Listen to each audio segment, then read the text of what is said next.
Baada ya kujua changamoto zote zilizoko kwenye asili, hasa tunapozungumzia asili yako ya kuzaliwa, unaombaje? Baada ya kujua changamoto zote ambazo ziko kwenye asili, sasa je, hapo unaombaje?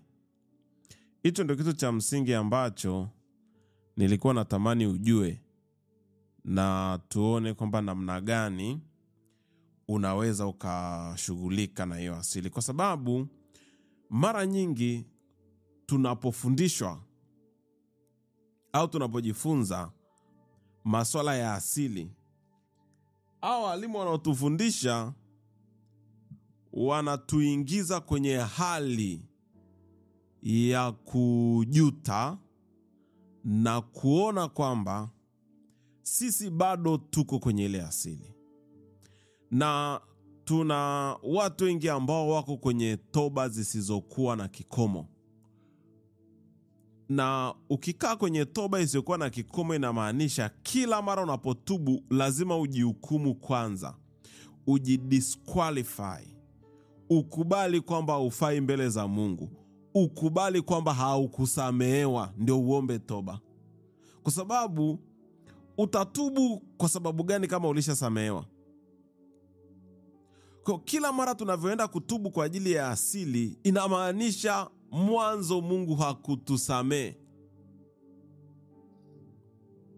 Kwa hiyo hichi kimekuwa ni kitu ambacho ni changamoto kubwa sana kwa watu wengi sasa hivi.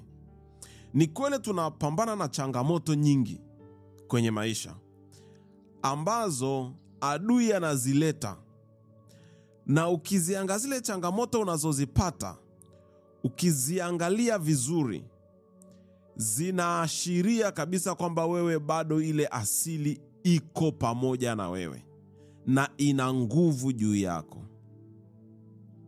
Na watu wengi wakishaona kwamba kwenye familia kuna roho ya umaskini na kutokufanikiwa, na mimi kila nachofanya hakiendi, basi shida ni madhabahu za asili, sijatoka bado. Kwa hiyo anaenda kuanza kuomba tena, Mungu nisamee, yale maagano yavunjike, yafutike, rehemu Baba, futa makosa ya mababu, futa makosa ya mashangazi, mabibi, babu wa kwanza, babu wa pili, babu wa tatu waliokufa.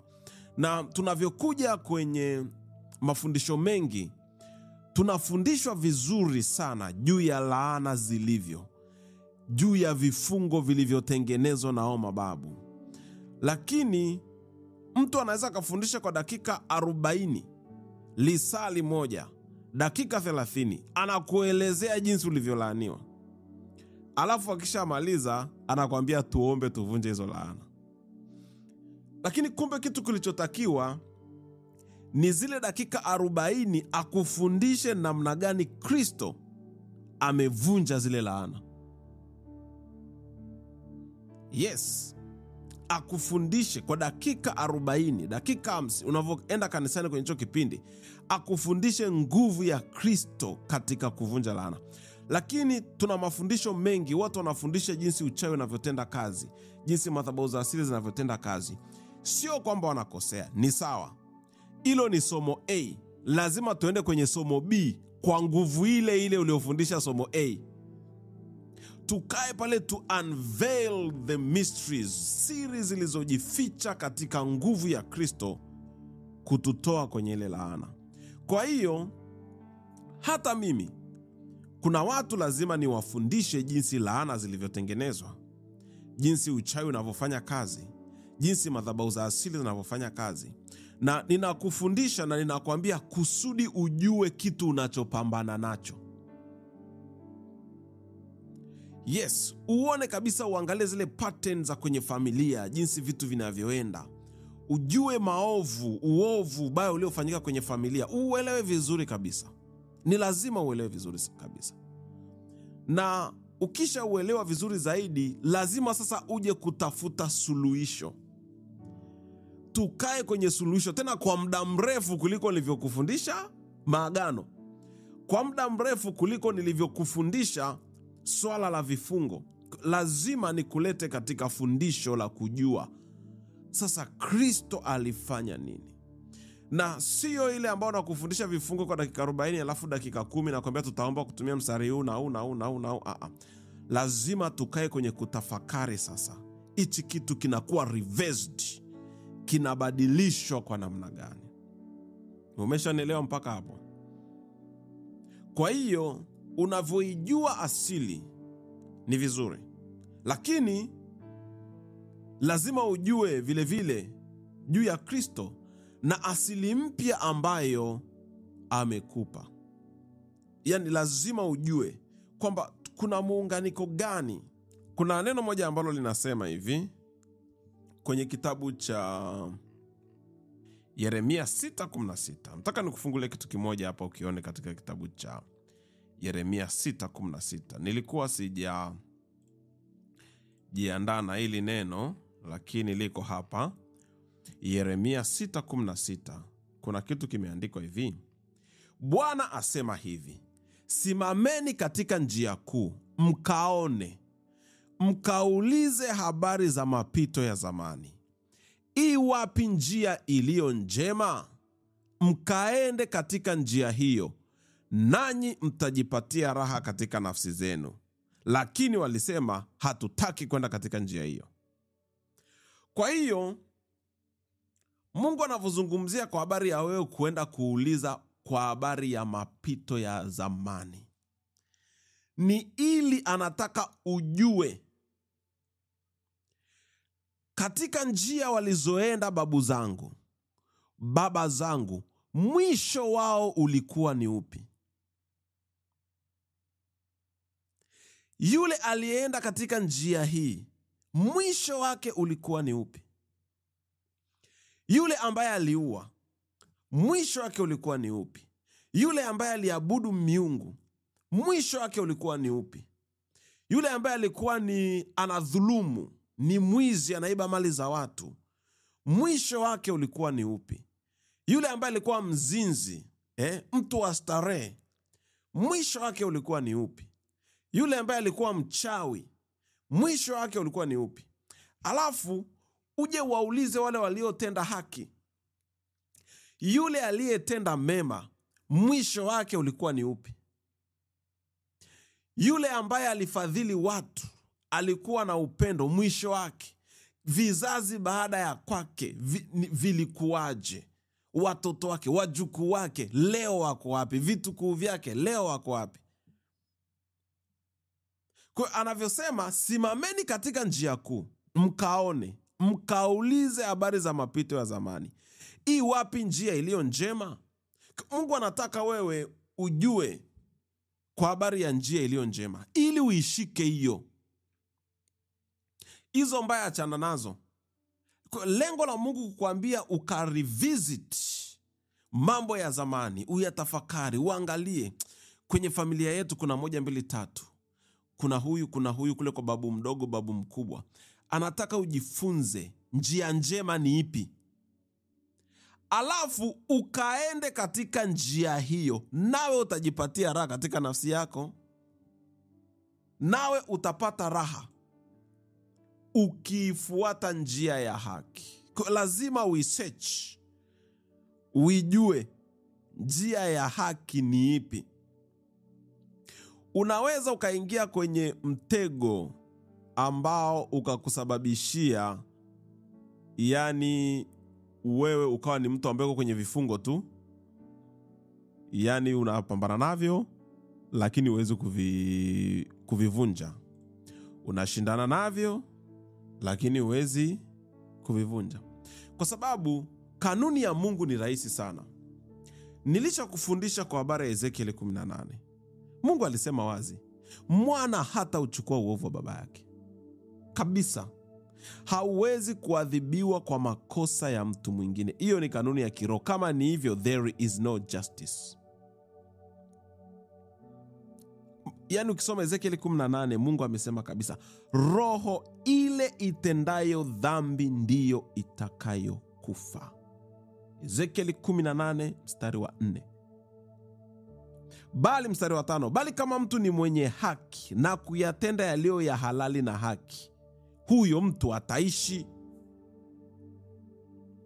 Na vimeandikwa vile vitu vyote pale. Hakumdhulumu, hakunajisi mke wa jirani yake, hakuchukua kitu cha mtu rehani, hakunyang'anya vitu kwa nguvu, hakufanya vitu vibaya. Huyu mtu ataishi. Hata kama baba yake alitenda dhambi, huyu mtu ataishi. Ni simple namna hiyo.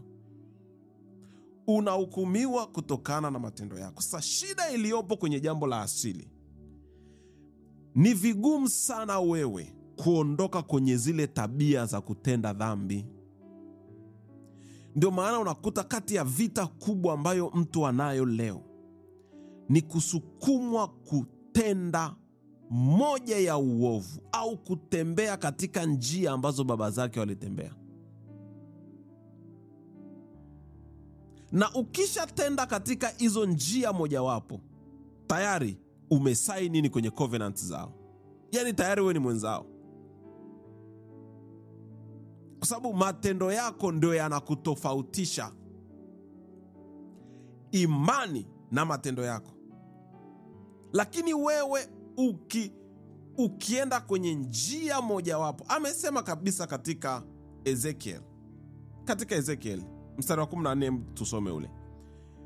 Na kama yeye huyo, hapa kuanzia mstari wa kwanza hadi wa 14 anazungumzia mtu muovu. Anasema na kama yeye huyo akizaa mwana, naye ameona dhambi zote za baba yake alizozitenda, ameenda akasimama kwenye njia kuu, akauliza mapito ya kale, akajua njia alizotenda baba yake, akaogopa, asifanye neno lolote kama hayo. Mstari wa 14 huo, asifanye neno lolote kama hayo. Anaanza kutaja zile dhambi. Mfano wa hizo dhambi zimeandikwa pale. Hakula juu ya milima, maana yake makafara, kula inaitwa matambiko. Hakuviinulia vinyago vya nyumba ya Israeli, hakuabudu miungu, maana yake hakumtia unajisi mke wa jirani yake, hakuzini, wala hakumdhulumu mtu, wala hakutoa kitu kiwe rehani, wala hakumnyang'anya mtu mali yake kwa nguvu, bali amewapa wenye njaa chakula chake na kuwafunika nguo walio uchi. Tena ikiwa amezuia mkono wake asimuonee maskini. Umeona vitu, huyu mtu ameona njia za baba yake, akasema sitafanya hivyo, sitaonea maskini. Wala hakupokea faida ya ziada, naye amezifanya hukumu zangu na kuzifuata sheria zangu. Hata kufa huyu kwa sababu ya uovu wa baba yake, hakika ataishi. Umeona Biblia ilivyoweka wazi kabisa. Ikiwa umeziona zile njia ukasema mimi sitafanya mojawapo wa hizi njia, mimi ninaamua kuishi maisha tofauti, wewe utaishi. Yaani wala hiyo haina doubt. Hiyo ndio haki ya Mungu. Ukisikia Mungu ni mwenye haki, ndio hiyo. Mwana hata uchukua uovu wa baba yake, wala wa babu yake, wala wa bibi yake. Lakini shida iliyopo, kwa sababu tumezaliwa katika zile familia, katika ile genealogy, utajikuta kuna ushawishi mkubwa sana ndani. Uko kama tabia, umerithi tabia.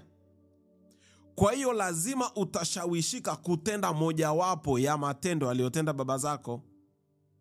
Ukishatenda mojawapo, umesign in, umejiunga kwenye mtandao, kwenye chain ya familia, umejiunga. Ukizini, umejiunga kwenye mtandao, agano la zinaa na kila kitu alichoingia, umeshaingia. Ukiiba, ukiua, ukidhulumu, chochote ambacho utakifanya, unakuta tayari umeshaingia. Huo ndio uovu ambao watu wanarithi, ni tabia ya kutenda dhambi. Watu wanarithi tabia, ushawishi wa kutenda dhambi. Yaani unakuta mtu ile roho ya zinaa iko ndani yake, anatamani, tena ianzagi kama roho, inaanza kama tabia ya kupenda wanawake au mwanamke kupenda wanaume. Inaanza kama tabia, baadaye inakuja kama roho. Alafu akishafanya vile vitendo, laana, adhabu na hukumu zote zinakuwa juu yake. Unakuta mtu anatamani kunywa pombe. Ile tamaa, kiu ya kunywa pombe iko ndani yake. Asili sasa ndo nazungumzia hapo. Kwa sababu umezaliwa kutoka kwenye bloodline ya mtu fulani. Kwa ukishindwa kuishinda ile dhambi, ukafanya mojawapo ya matendo ya baba yako, tayari umeshaingia kwenye line, umeshaingia kwenye mfumo. Kwa hiyo unavyoanza sasa kufanya toba, kitu cha kwanza ni kumwomba Mungu akusamehe. Kitu cha kwanza ni kumwomba Mungu akusamehe. Sasa Mungu anakusamehe on the spot.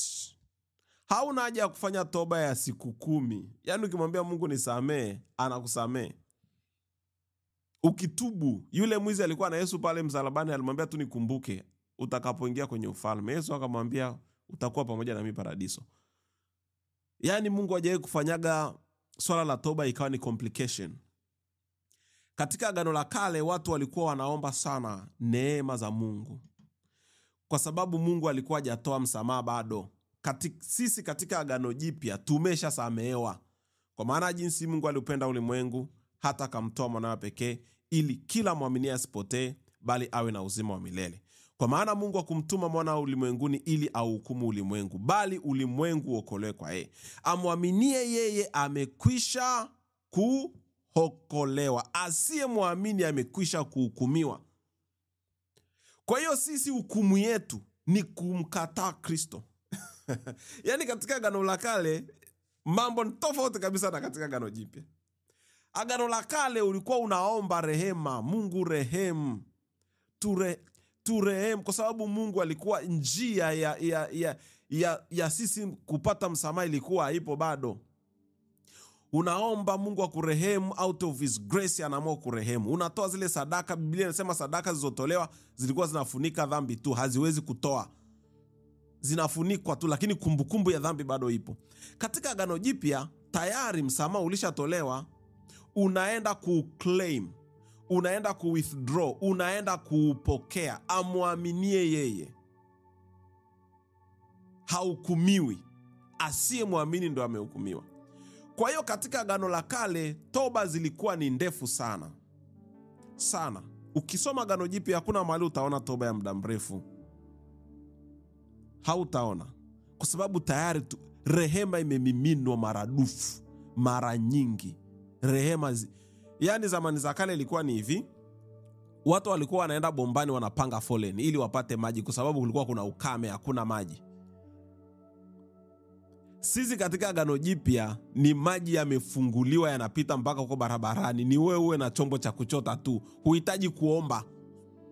Zamani kulikuwa hakuna maji, kwa lazima uombe, jamani naomba mfungue maji tuchote, ndio unafunguliwa kidogo, tena mpaka uombe sana, chukua hayo. Lakini sisi tunaogelea katika neema, yani neema imeachiliwa. Kwa hiyo sisi tunachotakiwa ni kuipokea ile neema na kutokuichezea na kuidharau. Yani kwa sababu inapatikana kirahisi, usije ukaona ni kitu ambacho hakina thamani. Ni kitu cha thamani sana. Biblia inasema kipindi cha Mfalme Sulemani, dhahabu kwa Sulemani ilikuwa imejaa kama ilivyo madini ya nini, ya kopa, ambayo inaitwa nini siku hizi, kopa inaitwaje, shaba, kama shaba ilivyo. Inaitwaje, silver, kama silver ilivyo. Na silver ilikuwa ni kama chuma, yani kopa, yani dhahabu. Kipindi cha Sulemani alivyokuwa na utajiri, dhahabu ilikuwa ni kama silver, ambako kwa Kiswahili tunahitaji silver ni silver inatoka kwa Kiswahili jamani, nimesahau.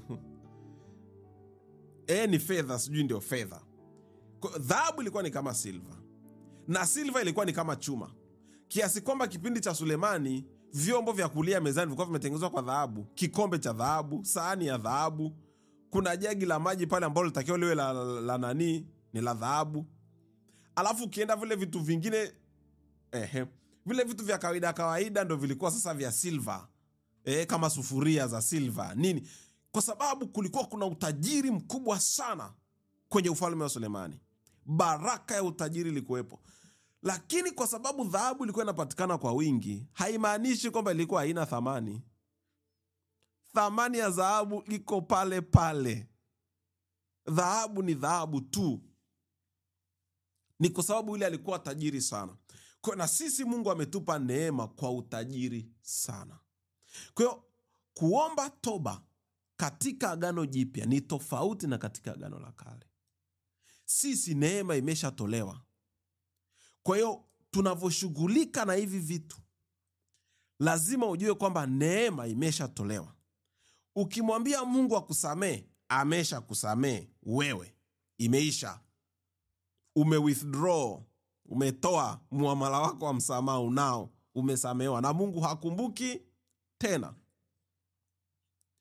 Shida ambayo tunayo na mahali kwenye vita, na mahali ambapo nitakusomea mistari mingi ambapo Biblia sasa inatuambia tunatakiwa tufanye kazi ili kujitenga na kutoka kwenye asili, ni sisi kuvua utu wa kale tuliourithi kutoka kwa baba zetu. Wewe umeshasamehewa, lakini ndani ya mwili wako kuna vitu vinapiga kelele. Ndani ya mwili wako kuna vitu viko, yani vinapiga, yani kuna ushawishi, kuna roho, kuna vifungo vinavyokushawishi wewe uache kuenenda katika mwenendo sahihi, ufanye vitu kama alivyofanya baba yako. Ikiwa umetubu kweli na kumkubali Kristo na kumwambia Yesu na kuchagua wewe na acha mambo yote ya zamani, umeshasamehewa kabisa. Wewe umeokoka, umezaliwa mara ya pili katika Kristo. Ila sasa kwenye mwili wako kuna vitu ambavyo bado ndivyo ulivyozaliwa, umevirithi kutoka kwa baba yako. Hivi vitu ndo natakiwa upambane navyo, uhakikishe unaviharibu, visikuzuie vikakukosesha wewe. Kwa hiyo ukienda katika, tuanzie kitu kimoja ambacho kipo katika Warumi 7. Nataka ni kufundisha kitu kimoja leo. Nilikuwa nataka niende kwenye vitu vingi, lakini sijui nianzie na Warumi 7 au nianzie wapi. Ngoja kwanza tusome mistari fulani. Ngoja tusome Tito 3. Ngoja tusome Tito 3 mstari wa 5. Tuweke msingi wa kimaandiko wa hichi kitu ambacho kiko hapa. Tito 3 mstari wa 5 hadi wa 7 unasema hivi. Tito 3 mstari wa 3 hadi wa 5. Mstari wa 3 hadi wa 5. Unasema hivi: maana hapo zamani sisi nasi tulikuwa hatuna akili, tulikuwa waasi, tumedanganywa, huku tukitumikia tamaa na anasa za namna nyingi, tukiishi katika uovu na usuda, tukichukiza na kuchukiana. Lakini wema wake Mwokozi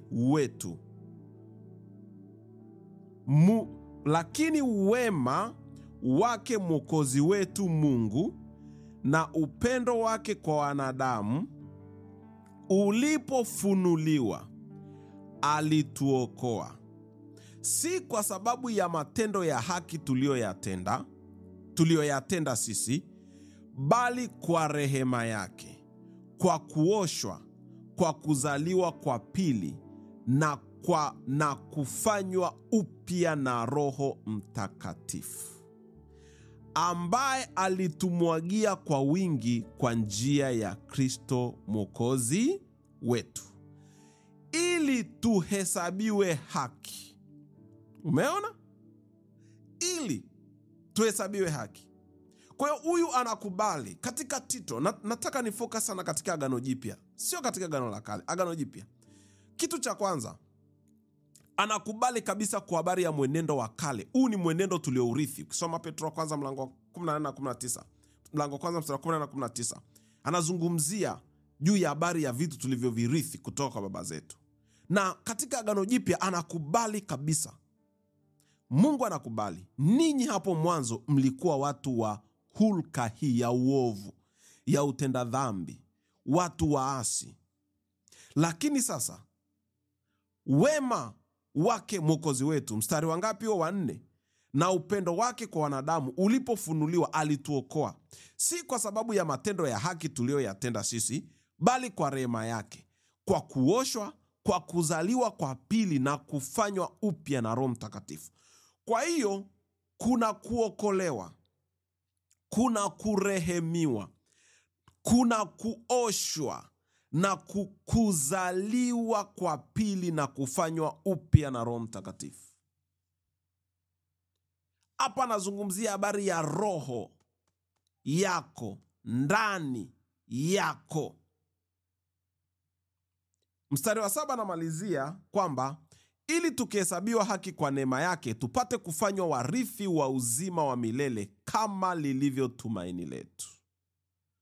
Sasa anaendelea, ni neno la kuaminiwa, na mambo hayo nataka uyanene kwa nguvu, ili wale waliomwamini Mungu wakumbuke kudumu katika matendo mema. Hayo ni mazuri, tena yana faida kwa wanadamu. Lakini maswali ya upuuzi ujiepushe nayo, na nasaba.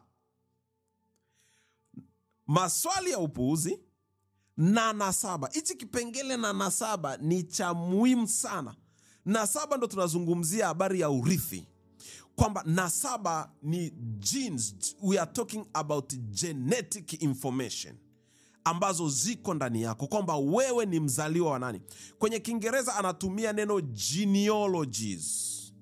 Genealogies. Anazungumzia about genealogy. Genealogy ni kwa habari ya wewe ulitoka wapi. Waisraeli walikuwa wanaichi kitu sana. Wewe ni mtoto wa fulani, fulani akamzaa fulani, fulani, fulani, fulani. Ukoo wenu nyewe unalaana. Ukoo wenu nyewe ni watu wa design hii. Kwa hiyo hapa anamwambia, lakini maswali ya upuuzi ujiepushe nayo, na nasaba, na magomvi, na mashindano ya sheria, kwa kuwa hayana faida, tena hayana maana. Anakataa kabisa, anasema msiende huko. Ukaanza kujifikiria wewe ni result of your genealogy, of your forefathers, your ancestors, watu waliokufa na kutangulia huko. Mungu, kitu ambacho anataka kujua katika Agano Jipya, amekuokoa, amekudisconnect na ile genealogy, amekuingiza katika genealogy ya kimbingu. Ndio maana alimwambia Nikodemu, hauwezi kuurithi ufalme wa mbinguni usipozaliwa mara ya pili. It is impossible. Na hapa ametaja kuzaliwa mara ya pili kabisa. Ni kitu cha muhimu sana. Kwa unavyozaliwa mara ya pili, hauchukui ile asili ya baba yako tena, unachukua asili ya Kristo. Kwa jina lako linakuwa, mimi sinaitwa Lucas. Spiritually, genealogy yangu inaanzia Lucas, Kristo, Mungu. Full stop. Mungu ni baba, sio babu. Sisi si wajukuu wa Mungu, ni watoto wa Mungu. Yani our genealogy is very short. We are sons of God. We don't have grandfathers. Hapa duniani tuna baba wa kiroho, lakini genealogy yako ya ndani inasema wewe jina lako linaitwa kwa mfano nani? Emmanuel. Emmanuel, through Jesus, you are the son of God. Full stop. Kwa sababu umezaliwa kwa Roho Mtakatifu. Hakuna genealogy nyingi huko, yani ambazo zimeshakuwa corrupted. No. Yani hizo hamna. Yani hapa shortcut ni rahisi sana. We are sons. Yani watu wengi hawajuagi maana kwa nini Biblia imetia uzito mkubwa sana kwamba sisi ni watoto wa Mungu. We are sons. Inamaanisha tunatoka from father, yani directly from our father. We are his offspring. Tumezaliwa na Mungu direct. Hakuna middleman. Hatujapita hapo. Yesu alileta hiyo njia. Tuliunganishwa naye kwenye mauti yake. Roho yule yule aliyemfufua Kristo ndio roho huyo huyo ametufufua na sisi. Hivi unaelewa hii siri ilivyo nzuri? Roho yule yule aliyemfufua Kristo ndio roho huyo huyo amekufufua na wewe. Huyo huyo. Yaani ni huyo huyo. Ngoja nikufungulie hapa uone inavyosema. Sasa ndio hapo. Nilikuwa nataka tuende sasa kwenye ile Roman. Warumi 8:11. Ngoja nikuibie hichi kidogo alafu tutaenda tena baadaye. Warumi 8:11. Warumi 8:11. Neno la Mungu linasema hivi katika kitabu cha Warumi 8:11. Inasema hivi: lakini ikiwa roho yake yeye aliyemfufua Yesu katika wafu anakaa ndani yenu, yeye aliyemfufua Kristo Yesu katika wafu ataiuisha na miili yenu iliyo katika hali ya kufa kwa roho wake anayekaa ndani yenu. Nimekuibia kitu ambacho nilikuwa nataka nikufundishe baadaye. Nataka tu uone kwamba the same spirit, tena kusema in English, the same spirit which raised Christ from the dead is living in you. Yani ni roho yule yule aliyetoka kwa Mungu. Kama alivyohuisha mwili wa Kristo uliokuwa umekufa, anahuisha na miili yetu, anavunja masuala yote ya genealogy, urithi na nini, vyote vinaondoka. Kwa hiyo katika Agano Jipya vita yetu haipo, au ugumu haupo katika kuzitafuta rehema za Mungu. Haupo katika kuomba msamaha. Upo katika sisi kuvaa utu upya na kuvua utu wa kale. Hapo ndio kuna shida. Kwa hiyo shetani anatumia nguvu kubwa sana kutushawishi kwamba wewe bado uko kwenye vifungo. Embu kaa kwenye toba tena. Sasa unafanya toba, lakini toba ya nini? Ulishasamehewa. Mimi nawaambiaga watu watubu, hasa pale ambapo unakuta bado wanafanya vile vitu. Nitakwambia kaa kwenye toba. Na toba, nikikwambia kaa kwenye toba, fanya toba labda siku 2, siku 3, ninataka ureflect vile vitu, visink in kwenye ufahamu wako. Yaani unajua kuna vitu vingine unavyokirudia ndio vinaanza kuwa halisi. Lakini sio kwamba yani ile toba ya siku 3 inambadilisha Mungu. Hapana. Ukimwambia Mungu akusamehe, amekusamehe. Ila wewe unaweza kuta hata hujajisamehe. Au wewe haujashawishika kwamba umesamehewa. Kwa hiyo itabidi uombe siku ya kwanza, siku ya pili, siku ya 3 ili ushawishike, ujishawishi kwamba nimesamehewa. Lakini instantly Mungu alishakusamehe. Umenielewa hicho kitu? Kwa hiyo Mungu ametupa sisi jukumu la kukataa utu wa kale. Utu wa kale jinsi tunavyoshughulika nao sasa. Hatuushughuliki kwa kwenda kwa Mungu kila siku kumwambia tusamehe.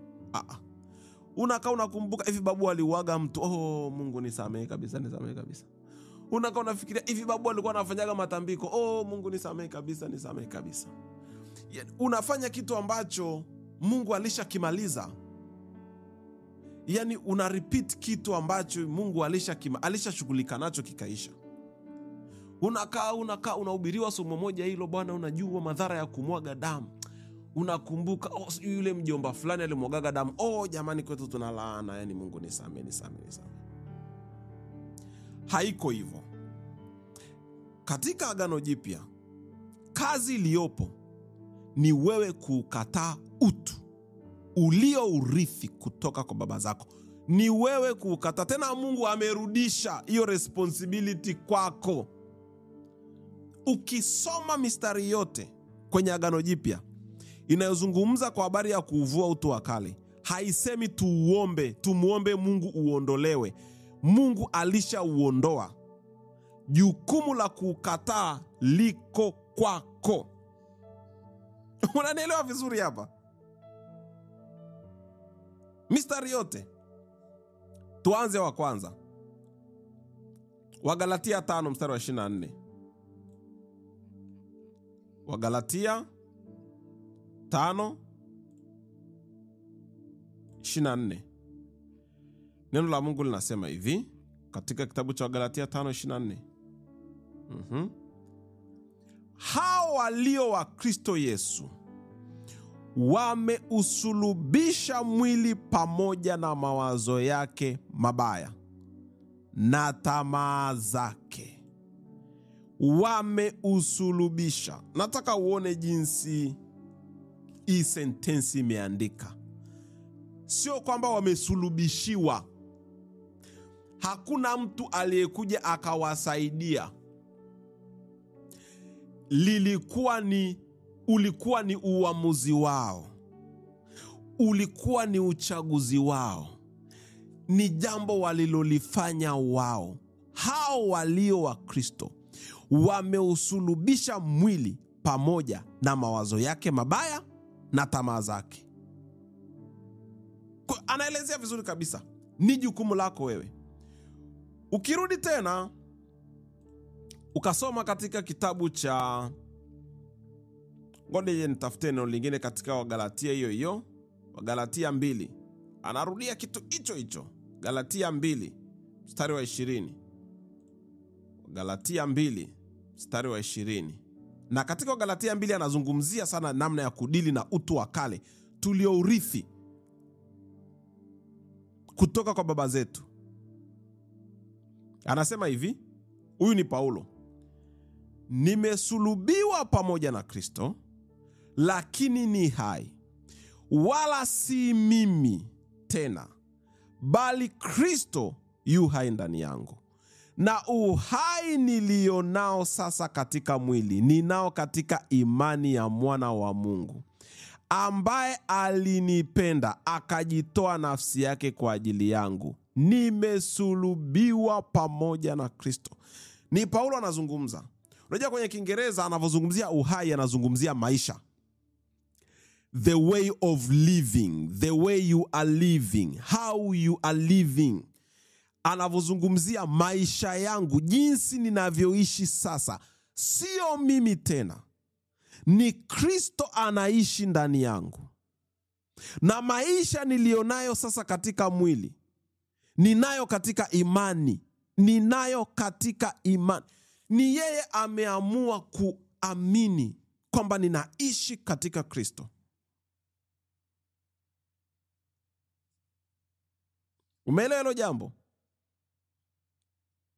Yes. Kwa hiyo Wagalatia 2 amezungumzia sana namna ya kuitafuta haki kwa njia ya sheria, kwa njia ya matendo. Akasema no, kuna vitu sitakiwi kuvifanya. Kuna vitu sitakiwi nifanye kitu ili nipate haki. Tukianzia mstari wa 16, anasema hali tukijua ya kuwa mwanadamu hahesabiwi haki kwa matendo ya sheria, bali kwa imani ya Kristo Yesu. Ili sisi tuliomwamini Kristo Yesu tuhesabiwe haki kwa imani ya Kristo, wala si kwa matendo ya sheria. Kwa maana matendo ya sheria hakuna mwenye mwili atakayehesabiwa haki. Anasema kabisa hakuna chochote nitakachoweza kufanya mimi nihesabiwe haki ili nifae mbele za Mungu, isipokuwa imani katika Kristo Yesu. Sio kufunga, sio kuomba, sio kutoa sadaka fulani sijui ya ukombozi. Hakuna matendo yoyote ya sheria ambayo mimi naweza nikafanya nikapata haki. Mstari wa 17, lakini ikiwa sisi wenyewe kwa kutafuta kuhesabiwa haki katika Kristo tulionekana kuwa wenye dhambi, je, Kristo amekuwa mtumishi wa dhambi? Hasha! Maana nikiyajenga tena yale niliyoyabomoa, naonyesha kuwa mimi mwenyewe ni mkosaji. Yaani kuna vitu takiwi uvijenge ambavyo ulishavibomoa. Usifike mahali ukajiona kwamba wewe uko kwenye maagano. Isifike mahali ukaona kwamba bado hujakombolewa. Usifike mahali ukaona kwamba bado hujasamehewa. Usifike mahali ukaona kwamba bado lile agano alikuvunjika. Nilishaombaga sana lakini bado alikuvunjika. Inamaanisha unajenga kitu ulicho kibomoa. Umenielewa mpaka hapo? Yes. Sasa ngoja nikupe mstari mwingine ambao uko katika kitabu cha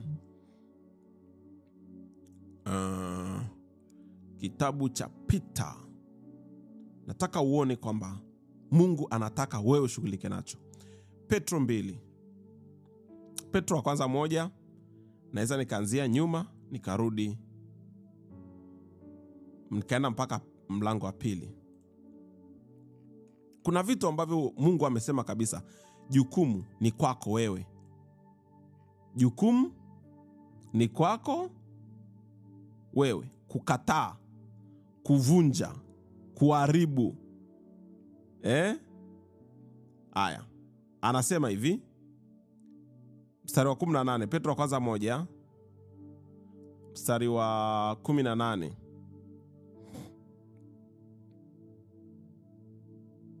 Tuanzie mstari wa 13.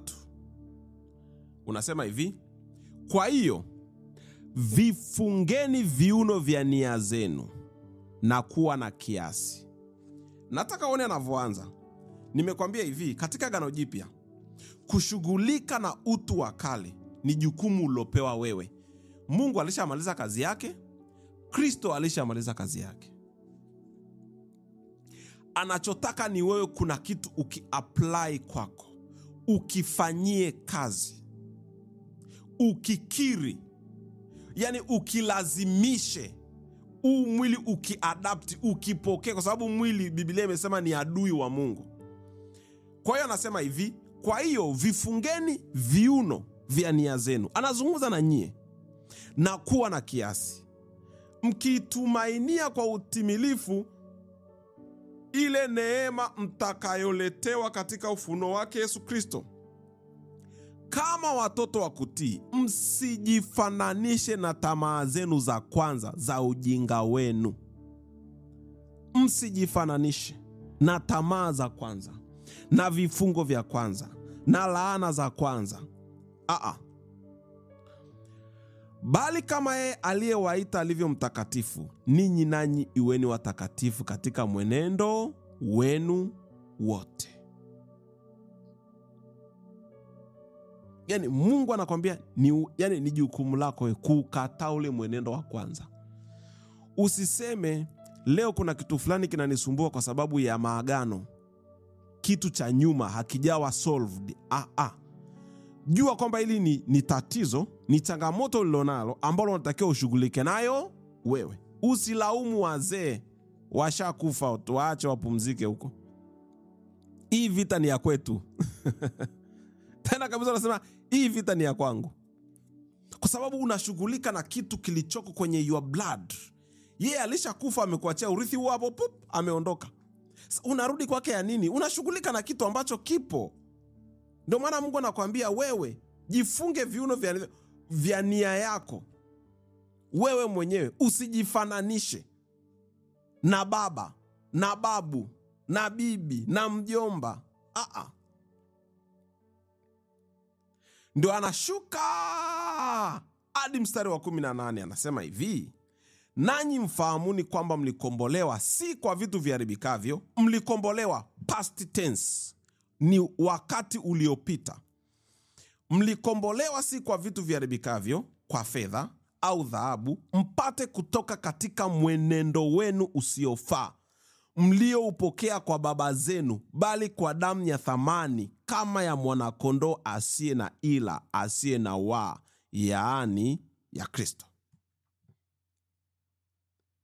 Kwa hiyo kinachotakiwa hapo, hichi ni kitu kilishafanyika. Hapa nazungumza na watu waliookoka, watu waliomkubali Kristo. Hapa azungumzi na mtu ambaye hajaokoka. Kama ni mtu ambaye hajaokoka, ningemwambia anza na toba kwanza. Ameanza kusema Petro mtume wa Yesu Kristo, kwa wateule wa utawanyiko. Hili neno liandikwa kwa wateule, watu wanaomjua Mungu. Ndio Petro anawaambia katika mstari wa 18, fahamuni mlikombolewa, ilishapita, ilishakamilika. Umeelewa vizuri mpaka hapo? Mfahamu kwamba mlikombolewa si kwa vitu viharibikavyo, kwa fedha au dhahabu, mpate kutoka katika mwenendo wenu usiofaa mliopokea kwa baba zenu, bali kwa damu ya thamani kama ya mwanakondoo asiye na hila na wa, yaani ya Kristo. Anaendelea.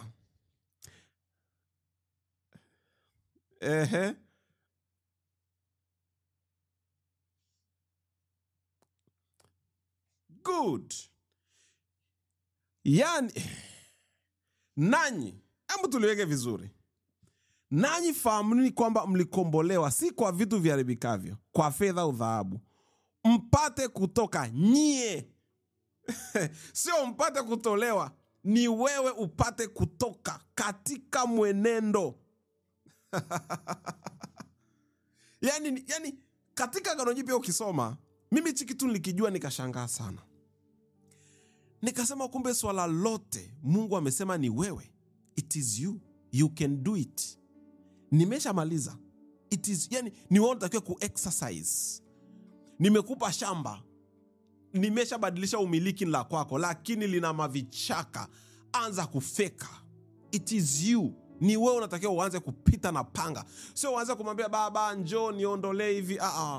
Anakwambia wewe una nguvu ya kushughulika na hivi vitu vilivyobaki, mauchafu yaliyoko huko. Unaweza kutoa. Kwa hiyo anasema mfahamu kwamba mlikombolewa ili wewe upate kutoka wewe. Kwa hiyo kitu unachotakiwa kukijua katika ile Agano Jipya ni namna gani utaitumia hii damu kutoka, kuharibu, kusilence, kudestroy, kujitakasa. Kwa sababu ukishuka chini anasema hivi, anamuelezea vizuri huyu Yesu ambaye amejulikana kwenu tangu zamani kabla haijawekwa misingi ya dunia, lakini amefunuliwa mwisho wa zamani kwa ajili yenu, ambao kwa yeye mmekuwa wenye kumwamini Mungu aliyemfufua katika wafu akampa utukufu, hata imani yenu tumaini lenu lio kwa Mungu. Sasa mstari wa 22, mkiisha kujitakasa roho zenu, sio mkiisha kutakaswa. Yani gospel, ukisikia injili ni habari njema. Mungu amekupa wewe all the power.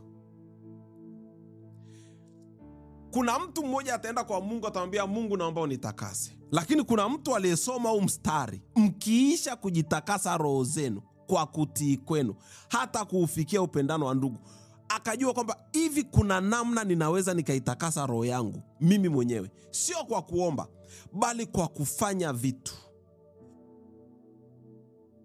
kwa kutii kwenu. Huku kutii ni kulitii neno tulilopewa na Kristo, kuliamini, kulifuata. Umeshaelewa? Kwa mkiisha kujitakasa, unajitakasa wewe kwa kutii kwenu, hata kufikia upendano wa ndugu usio na unafiki. Basi jitahidini kupendana kwa moyo, kwa kuwa mmezaliwa mara ya pili, si kwa mbegu iharibikayo, bali kwa ile isiyoharibika, kwa neno la Mungu lenye uzima lidumuo hata milele. Kwa hiyo yani wewe umezaliwa kwa kuwa, yani anapomalizia ni kwa kuwa, ni kwa sababu umezaliwa mara ya pili, sio kwa asili ulioiiga kwa baba zako, ulioipokea. Umezaliwa kwa neno la Mungu, umezaliwa kwa Roho Mtakatifu. Una identity mpya, una genealogy mpya, una nasaba mpya katika Kristo Yesu. Kwa hiyo sisi utaona kwamba Mungu akizungumza kwa habari ya sisi Agano Jipya, kujitakasa, kujiosha, anazungumza katika hali ya kwamba ni wewe unaweza kufanya hivyo. Ni wewe unaweza kufanya hivyo. Ngoja nikufungulie Wakolosai 3. Tutamalizia hapo alafu tupige hatua nyingine. Wakolosai 3. Ukisoma Wakolosai 3, Wakolosai 3, au ngoja tuanze na Waefeso 4:22 uone jinsi ilivyo nzuri. Waefeso 4:22 neno la Mungu linasemaje? Kuna kitu kizuri katika Waefeso 4:22. Nasema hivi, tuanze 20. Bali ninyi sivyo mlivyojifunza Kristo, ikiwa mlimsikia mkafundishwa katika yeye kama kweli ilivyo katika Yesu. Bali ninyi sivyo mlivyojifunza Kristo. Kuna vitu alikuwa anazungumzia hapo juu za watu ambao wamefarakanishwa na uzima kwa sababu ya ujinga, kutokujua vitu, ugumu wa mioyo. Lakini akasema nyie ni tofauti. Ikiwa mlimsikia mkafundishwa katika yeye kama kweli ilivyo, kuna kufundishwa kama kweli ilivyo, ambacho ndio kitu kimekosekana kwa watu wengi. Kufundishwa kama kweli ilivyo, hasa kwenye habari ya kuvua utu wa kale na kuvunja vifungo na nini. Anasema ikiwa mmefundishwa kama kweli ilivyo, sasa anzieni kufanya kazi hivi. Ile kweli inasema hivi, mstari wa 22, mvue kwa habari ya mwenendo wa kwanza, utu wa zamani. Mvue, sio mvuliwe. Sio mkae kwenye maombi ya kufunga.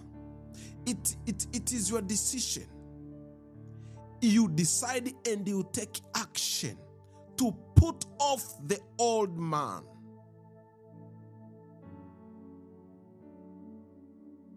Unaelewa hichi kitu vizuri?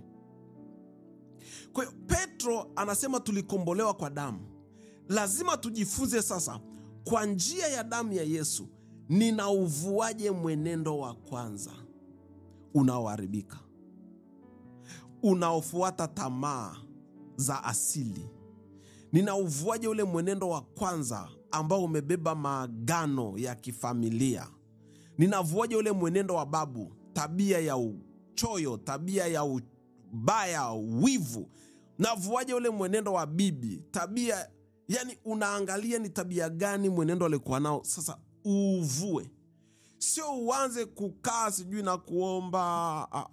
Mungu anakuambia do it, you can. Ni kama ukimwambia mtoto avue nguo za shule. Hivi ni prosesi gani natakiwa ukimwambia mtoto embu vue hizo nguo za shule? Sasa hivi umeshatoka shuleni, vaa nguo za kawaida za nyumbani.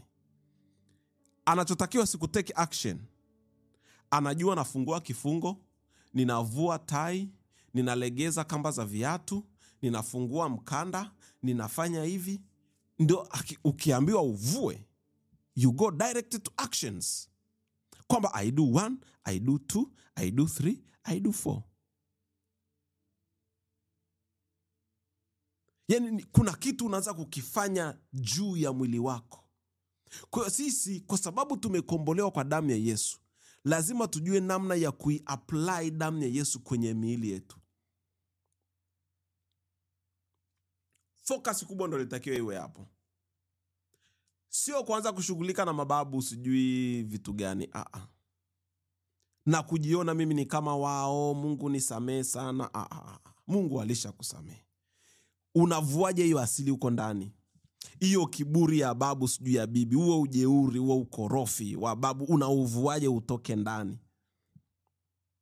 Hiyo roho, yani unakuta mtu mwingine roho ya zinaa, mwingine ni roho ya ulevi, mwingine ni chuki, mwingine ni roho la umaskini limemvaa tu. Unaivuaje? Yani babu mweke pembeni kabisa. Yuko pembeni kwa sababu hicho kitu kiko na wewe. Kwa hiyo anasema hivi, mvue kwa habari, wa Efeso 4 mstari wa 22. Mvue kwa habari ya mwenendo wa kwanza, utu wa zamani unaoharibika kwa kuzifuata tamaa zenye kudanganya, na mfanywe upya katika roho ya nia zenu, mkavae utu upya ulioumbwa kwa namna ya Mungu katika haki na utakatifu wa kweli. Kwa hiyo anaendelea hapo chini, take action. Basi uvueni uongo, mkaseme kweli, kila mtu na jirani yake.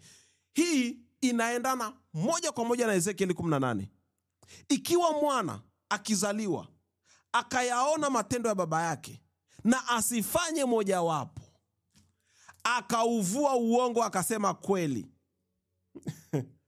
akaacha hasira, akaacha kuiba. Ukisoma hapa mstari wa 27, mwibaji mstari wa 28, asiibe tena, afadhali afanye juhudi katika kutenda kazi iliyo nzuri.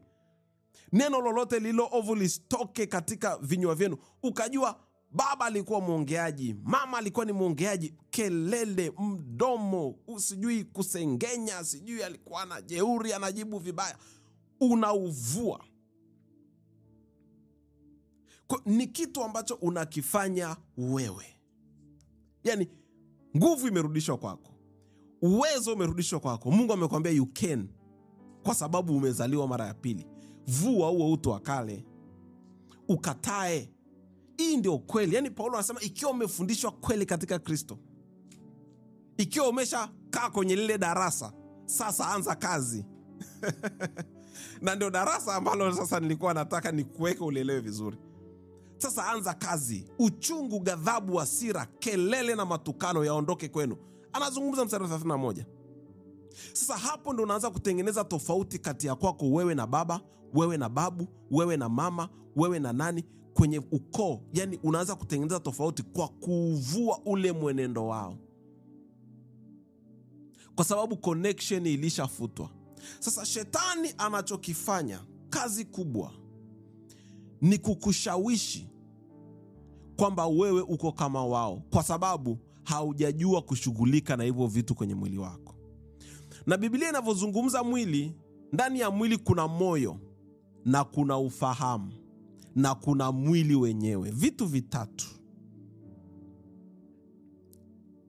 vinavyomtesa mwanadamu: moyo wake, ufahamu wake. Ndio maana anasema mfanywe upya nia, kwa sababu kuna shida kwenye akili.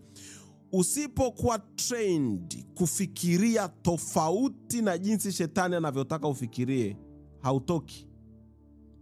Huwezi kutoka kwenye mwenendo. Kwa sababu cha kwanza, shetani anataka ujione wewe ni kama baba, kama babu, kama mjomba, kama shangazi. Wewe ni wa uko. Lazima hizo fahamu zibadilishwe, uanze kujiona mimi ni wa Kristo.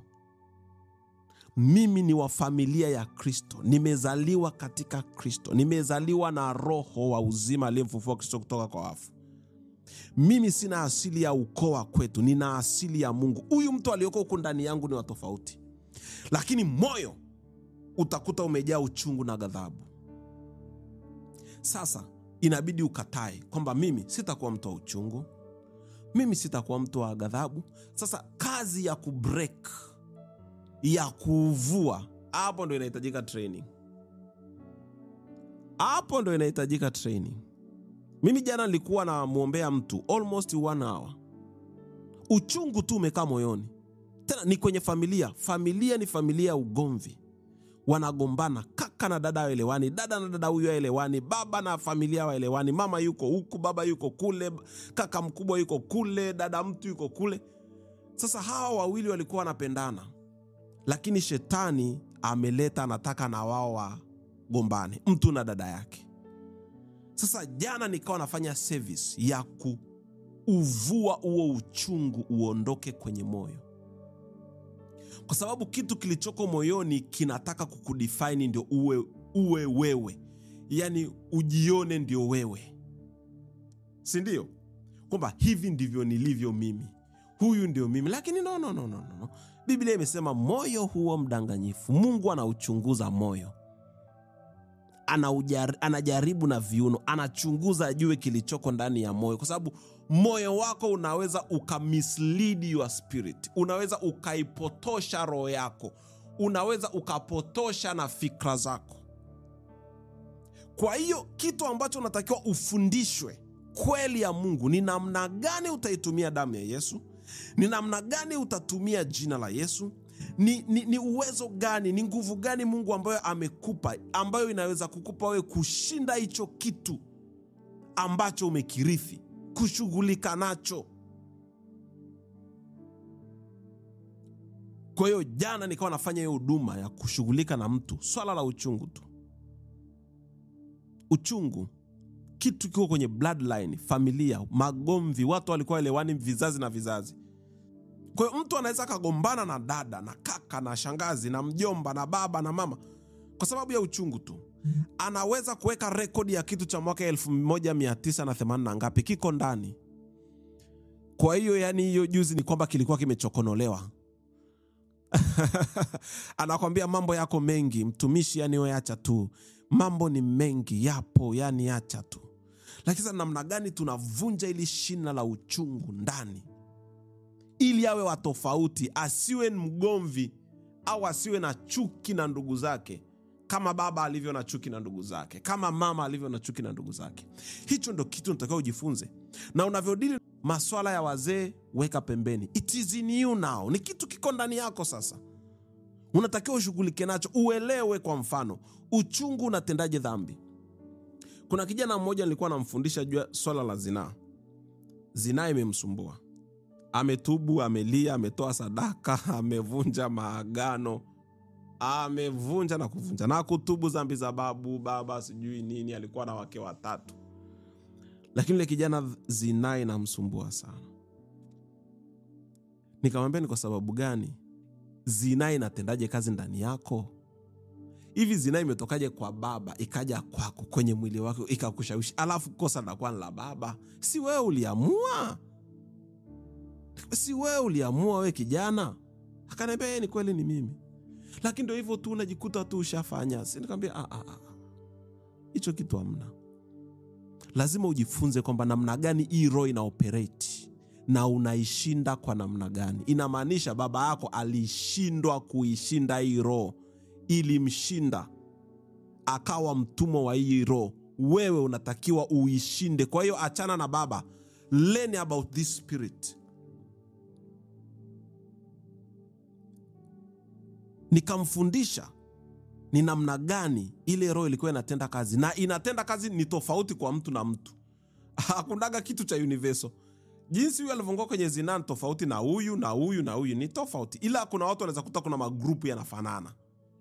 Kuna magrupu yanafanana, lakini kwa mtu na mtu inaweza kuwa ni tofauti. Kwa nikaanza kumfundisha, kaambia achana na baba. Wewe jitafakari. Nilifeli wapi? Nilikosea wapi? Fanyia kazi kile kitu. Anza kutumia jina la Yesu, damu ya Yesu kuvunja hiyo nguvu. Kutiisha kitu chochote ni ndani yako, ni kwenye mwili wako, ni kwenye ufahamu wako. Ndivyo namna tunavyoshinda hizi changamoto. Na kama ni kitu kiko kwenye damu, ni magonjwa ya kurithi, lazima ujue namna gani una apply damu ya Yesu kwenye damu yako kushinda nguvu ya magonjwa. Kubadilisha DNA yako, kubadilisha namna gani unabadilisha hiyo identity ya magonjwa ndani yako. Ndivyo namna unavovunja hilo agano. Yaani kuna kitu inabidi ukifanyie kazi. Uvue utu wa kale, ukatae. Maamuzi yako kwako. Maamuzi yako kwako. Uvae utu upya, kwa sababu una taswira ya mtu ambaye unataka kuwa. Hiyo ni Waefeso 4. Ngoja nisome mstari mwingine alafu tutamaliza dakika moja hapa. Nishatumia muda mrefu. Nataka nikusomee mstari mwingine alafu tunamaliza. Hiyo ilikuwa ni Waefeso 2. Twende Wakolosai 3. Tuone kitu kimoja ambao naupendaga sana. Wakolosai 3, na upenda sana mstari wa Wakolosai 3. Sababu kuna siku moja Mungu alizungumza na mimi akaniambia, Luka, nenda kasome Wakolosai 3. Haya maombi unayofanya hapo unapoteza muda tu ya kujuta. Umetubia hicho kitu mara ngapi? Yaani umeshatubia dhambi za mababu mara ngapi? Wakolosai 3 kuanzia mstari wa kwanza. Ninaupenda. It is my favorite chapter. Basi. Sasa hapa ndo Mungu anaanza kunifundisha hii siri. Basi. Mungu anaongea na wewe. Basi, mkiwa mmefufuliwa pamoja na Kristo, ninyi yatafuteni yaliyo juu, Kristo aliko ameketi mkono wa kuume wa Mungu Baba. Usiyatafute mambo ya zamani ya mababu na mabibi. Forget about that. Tafuta mahali Kristo, tafuta mambo ya juu. Yafikirini yaliyo juu, sio yaliyo chini. Kwa maana mlikufa na uhai wenu umefichwa pamoja katika Kristo. Umefichwa pamoja na Kristo katika Mungu. Kristo atakapofunuliwa aliye uhai wetu, ndipo nanyi mtafunuliwa pamoja naye katika utukufu. Basi vifisheni viungo vyenu. Basi yani Mungu anazungumza na wewe. You mortify your members. Kwa Kiingereza nasema mortify your members. Vifishe viungo vyenu vilivyo katika nchi, uasherati. Fisha, kill. Yani Mungu anakuambia it is your responsibility, ni jukumu lako. Ua uasherati wewe. Ua uchafu. Ua tamaa mbaya, ua mawazo mabaya wewe. Usije ukanililia tu usiku kucha saa 8 usiku napigwa na baridi na nililia. Ingia kazini, shughulika na hizi roho.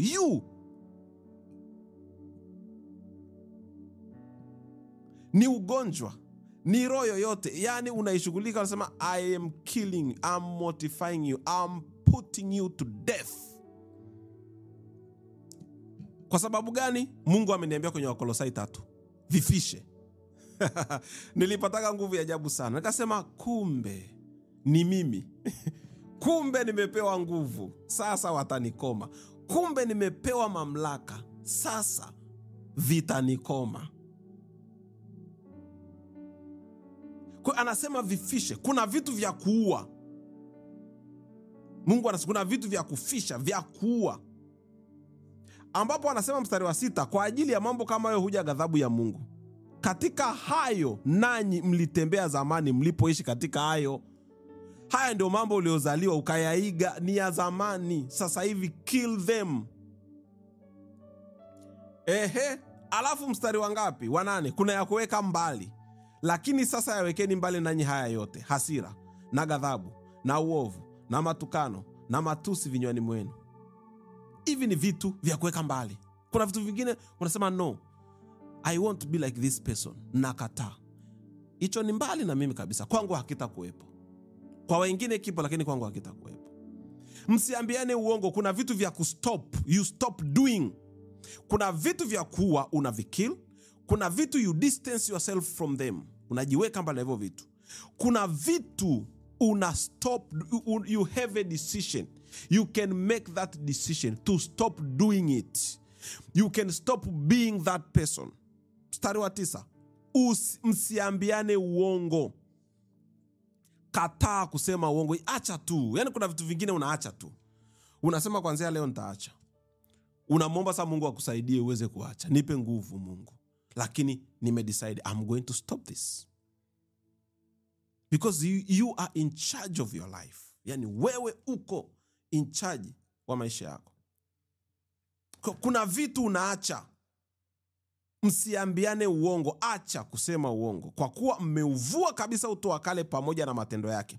Kuna vitu unaviacha kwa sababu now I'm a new person. Yani mimi siwezi kuenda kukate na baa na piga story. Mimi ni mtu tofauti. Siwezi kukaa kule yani you stop doing it. Siwezi, unaacha kuenda sehemu fulani. Unaacha kuambatana na mtu fulani. Yani you just stop doing it. Kwa sababu I'm a new person. Mimi ni mtu mpya. Nimemvaa Kristo. Kwa hivi vitu unaviacha tu. Umenielewa hapo? Alafu anasema msiambiane. Kwa kuwa mmevua kabisa utu wa kale pamoja na matendo yake. Unaviacha hivi vitu kwa sababu unasema hichi kitu, uongo ni mtu ambaye hamjui Mungu ndio anadanganya. Kwa hiyo mimi sitadanganya tena kwa sababu sasa hivi namjua Mungu. Alafu mstari wa 10, mkivaa utu mpya unaofanywa upya upate ufahamu sawa sawa na mfano wake aliyewaumba. Kwa hiyo kuna kitu kingine sasa, una stop, then you adapt new things. You learn new things. You practice new things. Mpaka unavizoea, mpaka unavijua. Unatengeneza a contrast between the old person and a new you. Kuna utofauti. Yeye unahakisha kabisa mwanzo nilikuwa hivi, sasa hivi nakuwa hivi. Unaweka tofauti kabisa. Kwa sababu huwezi kuwa katika Kristo ulikuwa unatukana ukiwa na ule utu wa zamani na sasa hivi bado unatukana. No. Unasema nilikuwa natukana, sasa hivi nimeacha, situkani tena. Kuna utofauti. Kuna vitu vingine ambavyo unafanyaje? Unavivaa. You put on a new person. Utu mpya. Alafu kuna vitu vingine you become. Kuna tofauti kati ya kuvaa na kuwa. Kuwa ni transformation ya kutoka ndani. Mstari wa 12. Basi kwa kuwa mmekuwa wateule wa Mungu watakatifu wapendwao, jivikeni moyo wa rehema, utu wema, unyenyekevu, upole. You become merciful. Unakuwa ni mtu mwenye rehema, mtu mwenye wema. You become humble. Hii sio kujivika, unabadilika from within. Unafanyika mtu mpya. Upole, uvumilivu, mtu wa kusamehe. Kwa hiyo ukiona vitu kama hivi, anasema kuna vitu you have to be, kuna vitu you have to put on. Anaendelea mstari wa 14, put on. Kuna vitu vingine, vaa upendo, vaa kitu. Yani kuna vitu anaelezea kutokana na jinsi nature hicho kitu kilivyo. Kwa hiyo katika kusoma vyote hivi niliona kwamba Mungu anataka wewe ufanye hivi vitu. Namna ya kushinda vitu vya asili ni mkakati wa hivi vitu. You become practical. Unafanyia kazi kitu kimoja baada ya kingine. Mimi naambiaga watu ni rahisi sana. Watu wanakuambia wewe kwa mfano unafanana na shangazi. Kwa unafanana na shangazi, shangazi alikuwa mgomvi. Basi mimi sitakuwa mgomvi. Tayari mmeshakuwa watu wawili tofauti. Yes. Shangazi alikuwa na kiburi, anazira huyo, hali chakula siku 2. Mimi sitakuwa na kiburi, nitakula chakula. Hata mtu akinikasirisha, chakula nitakula. Si mmeshakuwa watu tofauti. Sasa kuna tofauti gani zaidi ya hiyo? Yani kwa nini tofauti gani mtofautisha huyu na yule? Ni matendo, ni actions, ni maamuzi unayofanya kila siku. Kwa hiyo vita haipo huko tunapofikiria sisi. Vita iko hapa sisi tulipo, iko ndani yetu. Vita iko katika mwili wako, ndani yako. DNA inasemaje? Huku kwenye moyo wako ni kitu gani kinakusukuma, kinakuendesha? Huku kwenye akili yako unajionaje? Ni mtazamo wako ukoje? Mwili wako ni hisia gani unazisukuma? Hapo ndo kuna area 3 tu. Ukishazishinda hizo, ambao Biblia inauita ndio mwili, wewe ni mtu mpya wa tofauti. Hakuna asili yoyote ndani yako. Lakini namna ya kushughulika na vitu ambavyo viko kwenye moyo, namna ya kushughulika na vitu ambavyo viko kwenye ufahamu wako, namna ya kushughulika na vitu ambavyo viko kwenye mwili wako. Mstari wa 5 hapo katika Galatia anazungumza members of your body. Member of your body. Viungo vyako vinavyotenda kazi. Mwingine ni ulimi. Maneno kwenye ulimi. You must know how to train. Yani unajitofautisha tu. Babu alikuwa mtukanaji, mimi situkani. Tayari nyinyi ni watu wawili tofauti. Babu alikuwa na hasira anapiga, mimi sipigi. Wewe ni watu tofauti. Watu hawezi kusema uko kama babu yako. Sasa mna resemblance gani? Kama vitu alivyokuwa anavifanya wewe uvifanye. Sisi watu wawili tofauti hao. Kwa ulimwengu wa roho unakuta ulishasamehewa na Mungu, alafu kuna vile vitu vya practical kila siku unavishughulikia. Mimi nawaambiaga watu, unakuta mtu anakuja ananiambia, mtumishi, mimi na shida kwenye ndoa, ni mambo ya kiasili. Kwetu hakuna ndoa iliyodumu. Anaanza kuniambia, dada alikuwa hivi, shangazi alikuwa hivi, hakuolewa. Dada yangu wa kwanza hajaolewa, yuko nyumbani. Dada wa pili alizalishwa, yuko nyumbani. Dada wa tatu na yeye alishazalishwa, yuko nyumbani. Mwingine alishachana na mume wake, yuko kivyake. Sasa unakaa unamuuliza, kwa nini aliachana na mume wake? Kutokuelewana tu. Namwambia hivi, hujaona sasa? Hata kama ni roho za asili, haziwezi zikaja zikavunja ndoa usiku. Kuna tabia ndani yako ndio imetumika kuvunja hiyo ndoa. Shughulika na hiyo tabia, ndoa itadumu. Kwa yule dada namuuliza, wewe umegombana na mume wako nini? Yani mtumishi, kuna sani na hasira. Ninaongea mambo uko ndani ya pakaliki. Mimi nikikasirika, hapo ndani ya pakaliki. Anakwambia kabisa. Nikikasirika hapo ndani ya pakaliki, ni maneno nitaongea. Yani kuna uchungu unanishika kwenye moyo. Nikamwambia, sasa kilichovunja ndoa yako ni hicho. Achana na mababu. Hakikisha unaweza kucontrol moyo hata ukiudhiwa. Mdomo huo ujifunze namna ya kuufunga, kunyamaza. Moyo ujue namna ya kucontrol hasira. Na huyu dada kule nikamsaidia. akarudiana na mume wake vizuri tu. Hatukuombea mizimu yoyote. Sikumwambia sijui kaa kwenye toba, sijui shangazi alifanya agano gani. Nikamwambia wewe, mwambie Mungu wewe umekosea, umekuwa na hasira na kiburi kwa mume wako. Tubu. Mwambie Mungu akupe moyo mpya. Sasa hizo ndo namna ya kushughulika na hivi vitu hivyo. Mwambie Mungu akusaidie kinywa chako. Nikamuongoza pale siku 3. Nikamwambia shughulika na wewe siku 3, achana na mababu. Siku ya 4 nenda kwa mume wako. Mwambie mume wangu nimefanya 1 2 3. Mbona walirudiana? Wakakaa vizuri. Nikamwambia sasa usifanye ili kosa tena. Ili ndo nalovunja ndoa. Dada yako na yeye yukoje? Yaani dada huyo ndo usiongee kabisa. Dada anasema hakuna mtu akumbabaisha chochote. Huyo ndo dada mtu.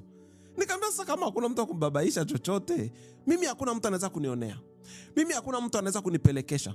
Nikamwambia hicho ndo kilichovunja ndoa ya dada yako. Sasa wewe kama unataka kukaa kwenye ndoa, fisha.